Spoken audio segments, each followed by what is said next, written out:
June 4 പെട്ടുപൊട്ടിക്കുമ്പോൾ വാഴുന്നോരാരാണെന്നും വീഴുന്നോരാരാണെന്നുമുള്ള ചർച്ച വലിയ തോതിൽ ഇപ്പോഴും നടന്നുകൊണ്ടിരിക്കുന്നു.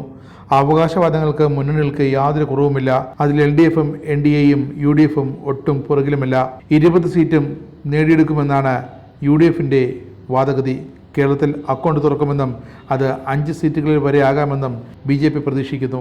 ഇത്തവണ 12 സീറ്റ് വരെ നേടുമെന്ന് CPM സംസ്ഥാന സെക്രട്ടറി ഗോവിന്ദൻ മാഷ് അവകാശപ്പെടുമ്പോൾ അതിൽ അവരുടെ പഴയ 2 സീറ്റുകൾ കാണുന്നില്ല, ആലപ്പുഴയും കോട്ടയവും. ഇനിയെങ്ങാനും ജില്ലാ കണക്കപ്പിള്ളമാർക്ക് തെറ്റിയതാണോ എന്നാണ് സംശയം. പക്ഷേ ആലപ്പുഴയും കോട്ടയവും ജില്ലാ കമ്മിറ്റികൾ കയറ്റി അയച്ച കണക്കിൽ ഇരു സ്ഥാനാർത്ഥികളും 20,000-ലധികം വോട്ടുകൾക്ക് കടന്നുകൂടുമെന്ന് തന്നെയാണ് പറഞ്ഞിട്ടുള്ളത്. എങ്കിലും ഇടതിന് ഗോവിന്ദൻ മാസ്റ്റർ പറഞ്ഞ 12 സീറ്റ് കഴിഞ്ഞാൽ പ്രേമചന്ദ്രനും 2 ലീഗും, അങ്ങനെയാകെ 15 സീറ്റ്. ബാക്കി 5 സീറ്റാണ് അങ്ങനെയെങ്കിൽ കോൺഗ്രസിന് ലഭിക്കാൻ പോകുന്നത്. അതിൽ തന്നെ ജില്ലാ കമ്മിറ്റികളുടെ കണക്ക് ശരിയാണെങ്കിൽ രണ്ടും കൂടെ ഇടതിന് കിട്ടിയാൽ പിന്നെ 17 സീറ്റായി. 2019 കഴിഞ്ഞ തിരഞ്ഞെടുപ്പിൽ ഇടതുപക്ഷം ജയിച്ച ഏക സീറ്റാണ് ആലപ്പുഴ. അവിടെ KC വേണുഗോപാൽ വന്നു നിൽക്കാൻ കാരണം ലോക്സഭയിൽ പ്രതിപക്ഷ നേതാവിനുള്ള അമിതമായ ആഗ്രഹം കൊണ്ടാണ്.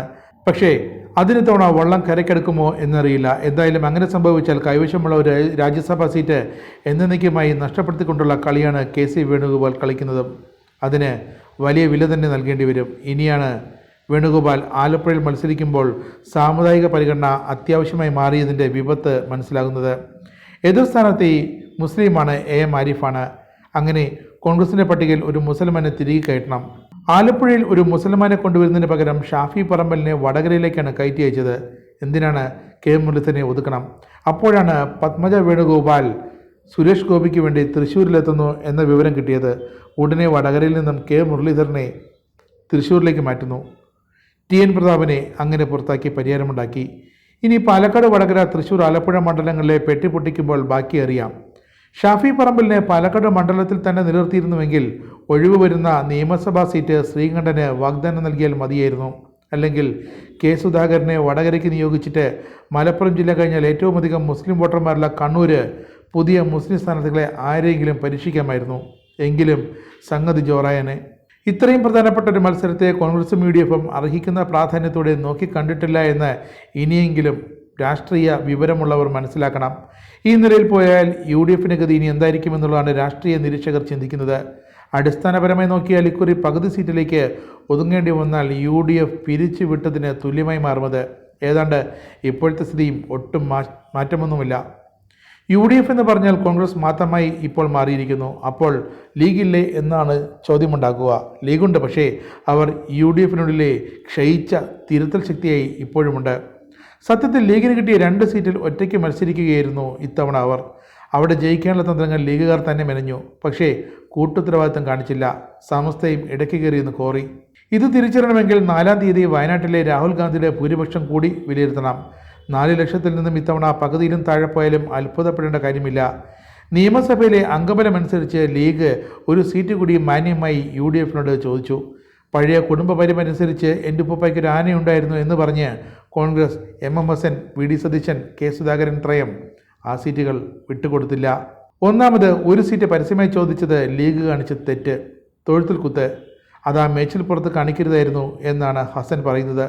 2011 5ാം മന്ത്രിയെ ചോദിച്ചെടുത്ത് തുടങ്ങിയതാണ് ലീഗിൻ്റെ ചുരുക്കെന്ന് കോൺഗ്രസ് പറയുന്നു. മന്ത്രിസഭ രൂപീകരിക്കുന്നതിന് മുമ്പ് ഒരു 5ാം മന്ത്രിയെ ചോദിച്ച് ധാരണ വരുത്തി അന്ന് തന്നെ ആ 5ാമൻ സത്യപ്രതിജ്ഞ ചെയ്തിരുന്നെങ്കിൽ കുഴപ്പമില്ലായിരുന്നു. ഇതിപ്പോൾ ചോദിച്ചത് പരസ്യമായി പോയി. എന്തായാലും UDFിൻ്റെ നിലനിൽപ്പ് ഇപ്പോൾ അപകടത്തിൽ തന്നെയാണ്. UDFിനെ ഈ രീതിയിൽ എത്തിച്ചത് ആരാണെന്ന് ഉറപ്പായും പരിശോധിക്കേണ്ട വിഷയമാണ്. UDF കണ്ടുപിടിച്ച 2 പ്രധാന നേതാക്കൾ K കരുണാകരനും KM മാണിയും രണ്ടുപേരെയും UDFിൻ്റെ പടലപ്പിണക്കങ്ങൾ തന്നെ ഇല്ലാതാക്കി. UDFിൻ്റെ അവസാന മുഖ്യമന്ത്രിയായിരുന്ന ഉമ്മൻചാണ്ടിയെയും അതേ മന്ത്രിസഭയിലെ പ്രമുഖനായിരുന്ന KM മാണിയെയും ഏതെല്ലാം തരത്തിൽ അപമാനിക്കാമോ ആ രീതിയിലെല്ലാം അപമാനിച്ചു. CPM അല്ല, കോൺഗ്രസ്സുകാർ. ഒടുവിൽ വീഴ്ത്തപ്പെട്ട ചാണ്ടിയെ വാഴ്ത്തപ്പെട്ടവനെ ചിത്രീകരിച്ച് പുതുപ്പള്ളി ഉപതെരഞ്ഞെടുപ്പ് കോൺഗ്രസ് ജയിച്ചെടുത്തതും ചരിത്രമാണ്. ഇതിൻ്റെ എല്ലാം പിന്നിൽ പ്രവർത്തിച്ചിരുന്ന ചാലശക്തി ഒരാൾ മാത്രമാണോ എന്നാണ് ചോദ്യം. അതോ പലർ ചേർന്നാണോ? ത്രയങ്ങളുണ്ടോ? UDF ഈ തെരഞ്ഞെടുപ്പിൽ ദയനീയമായി പറയപ്പെട്ടാൽ അതിൻ്റെ കാരണങ്ങൾ പറയേണ്ടി വരും. ഇനിയെങ്ങാനും രമേശ് ചെന്നിത്തല ഒറ്റയ്ക്കിരുന്ന് ചരട് വലിച്ചതാണോ ഈ തോൽവിക്കെല്ലാം കാരണം? അപ്പോൾ കോൺഗ്രസിലെ UDFിലെ പല പ്രവചന വിദഗ്ധരും തലയിൽ മുണ്ടിട്ട് മുങ്ങേണ്ടി വരും. പല ആരാധനാ വിഗ്രഹങ്ങളും വീണുടയും. ഉടഞ്ഞ ഇടങ്ങളിലെല്ലാം 1, 2, 3 മരയൊന്തുകൾക്ക് സ്ഥാനം കിട്ടും. ലീഗുകാരെ കെ ടി ജലീൽ ഇപ്പോൾ തന്നെ പത്തനംമാറ്റിൻ്റെ പ്രഭയുള്ള മരയോന്തുകളെന്ന് വിളിച്ചു കഴിഞ്ഞു. ഇനി ആ വിളി കോൺഗ്രസിലെ പലരും കേൾക്കേണ്ടി വരും.